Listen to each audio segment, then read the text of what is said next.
Bonjour, alors je vais vous expliquer d'abord pourquoi est-ce qu'on crée des classes et comment on crée une classe.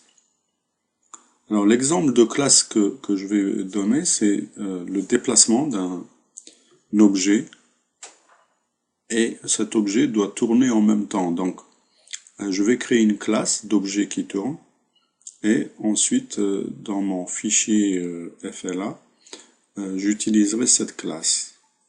Donc on va d'abord commencer par écrire la classe. Donc, je vais faire create new action script file et je vais donc commencer par écrire ma classe. Alors, package, ça c'est le répertoire normalement où doit se trouver la classe. Si je mets pas de nom après package, ça veut dire que le fichier de la classe se trouve dans le même répertoire que le fichier FLA.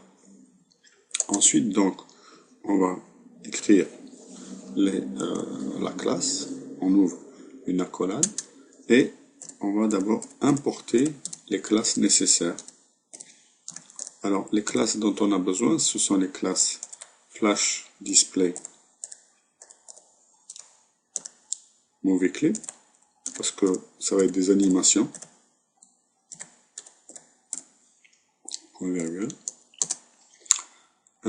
Ensuite, on a besoin de la classe du gestionnaire d'événements, flash.events.event,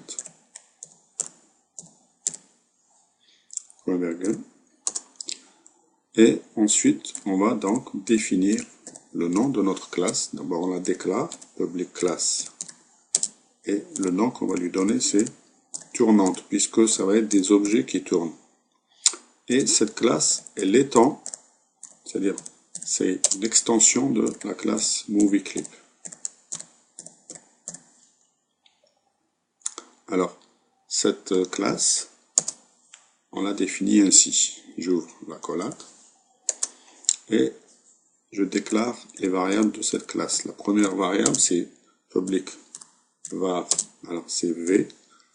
Alors, v, qu'est-ce que c'est? C'est tout simplement la vitesse de rotation des objets de cette classe, puisque c'est des objets qui vont tourner, donc ils vont tourner de v pixels par frame.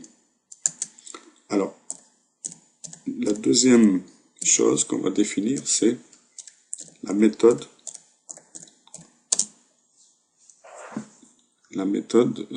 ou fonction, puisque dans ActionScript 3.0, les méthodes sont des fonctions. Et cette fonction, je vais l'appeler tournante. Alors les fonctions, on les écrit avec des parenthèses et un argument.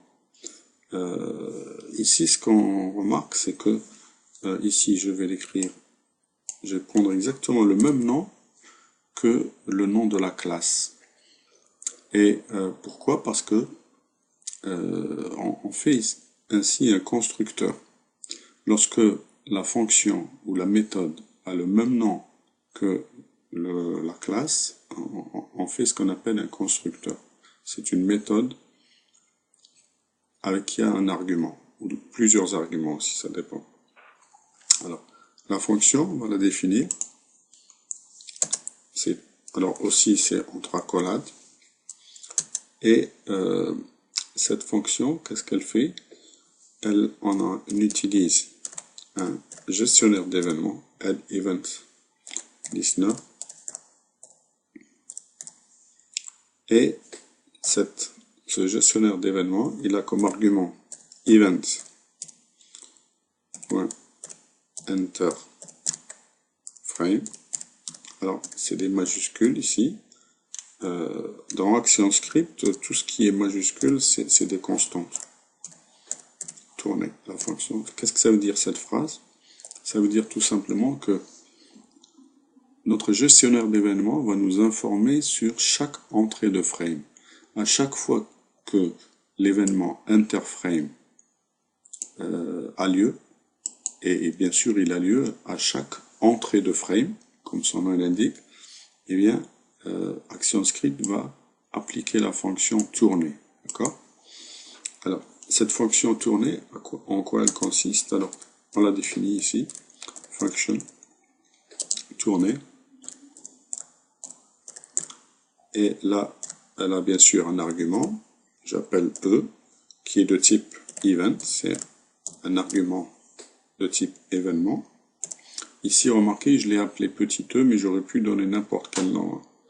Allez, comme c'est une fonction qui ne retourne rien, on va tout simplement mettre void ici.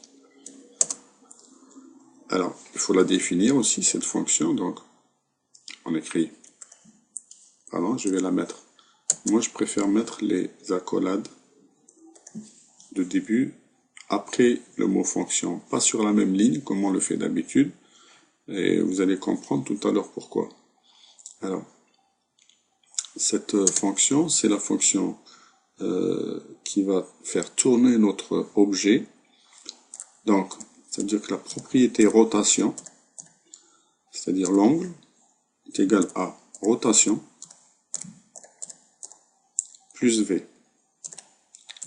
Ça, tout simplement, ce qu'on a fait, c'est à chaque frame, notre angle de rotation va être incrémenté d'une quantité plus V, d'une quantité V, qui est la vitesse donc de rotation V pixels par frame. D'accord? Je ferme mon accolade. Et vous voyez, l'accolade fermante se place automatiquement au-dessus de l'accolade ouvrante. Ici, vous voyez?